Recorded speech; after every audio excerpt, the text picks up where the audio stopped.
자, 안녕하십니까. 최남진입니다. 이번 시간에는 우리가 포트폴리오 투자에 대해서 알아보는 시간을 갖도록 하겠습니다. 자, 포트폴리오 투자에 대한 개념을 정의를 하기 전에 우리가 간단한 예를 통해서 우리가 포트폴리오가 어떻게 정의되는지 한번 알아보도록 하겠습니다. 자, 보시면 다음에 제시된 투자 행위가 상황에 따라 어떻게 변하는지 한번 생각해 보자라고 제가 이렇게 제시를 해놨는데 별로 어렵지는 않습니다. 여러분들 보시면 충분히 이해할 수 있을 거고 투자가 이런 형식으로 된다라는 것도 여러분들 충분히 이해하실 수 있을 겁니다. 자, 정보가 어떤 것이 있는지 한번 보겠습니다. 자, 기상청은 올 여름 사상 최악의 폭염이 다가올 것으로 전망을 했습니다. 이 데이터를 가지고 투자자는 어떤 투자 결정을 했냐면 굉장히 더울 것이라고 생각하니까 그러면 시원한 음식이 많이 팔리겠구나라는 의사결정을 하게 된 거죠. 그래서 아이스크림 관련 주식 ETF를 자산 총액만큼을 매수하게 됐습니다. 일단은 문제는 없죠. 왜 그러냐면 시장 분석을 통해서 그리고 정보를 통해서 올 여름에는 폭염이 심하게 올 것이라는 것을 확인을 했고 그 정보를 가지고 분석을 해서 결정을 한 거기 때문에 여기까지는 큰 문제가 없습니다. 그죠? 기사 내용도 보시면 아시겠지만 올 여름 작년보다 덥고 열대가 많을 듯 이렇게 기사가 나왔기 때문에 올바른 정보를 가지고 투자를 했다라고 가정을 할 수 있습니다.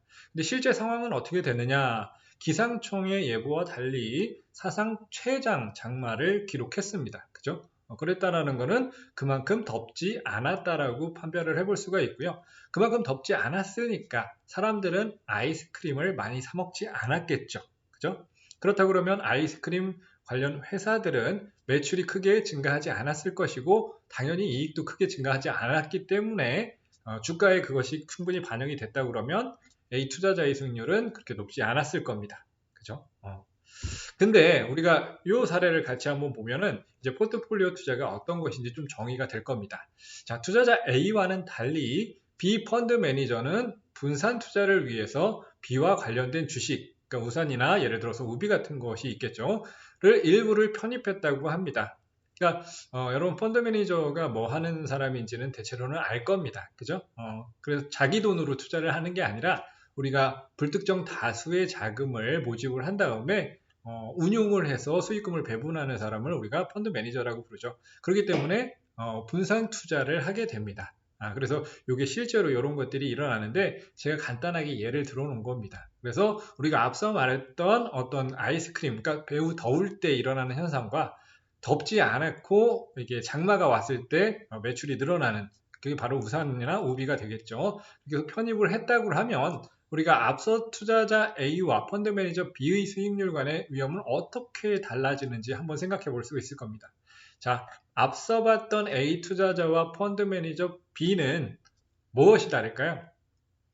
그렇죠. 수익률 면에서는 일단은 수익률을 많이 방어를 했겠죠. 펀드 매니저 같은 경우에는 왜 그러냐면 우산이나 우비가 많이 팔림으로 인해서 매출이 증가할 것이고 거기서 이익이 증가함으로써 우리가 아이스크림주에 투자했었던 손실을 만회를 할 수 있었을 겁니다. 그래서 보통 우리가 이 포트폴리오 투자를 할 때 그리고 우리가 증권 투자를 할 때 많이 나오는 얘기가 계란을 한 방울에 담지 마라 라는 얘기를 많이 합니다. 그죠? 옆에 그림에도 나와 있듯이 무슨 얘기냐면 계란을 한 바구니에 담으면 한 번에 깨질 수가 있습니다. 그죠? 떨어뜨리면 한 번에 깨지게 되는 거죠. 그죠? 그래서 한 바구니에 담지 말고 여러 개로 나눠서 담아라. 왜 그러냐면 바구니가 떨어지더라도 일부분만 깨지고 일부는 성할 수가 있기 때문에 그게 바로 포트폴리오 투자의 근본이 되는 겁니다.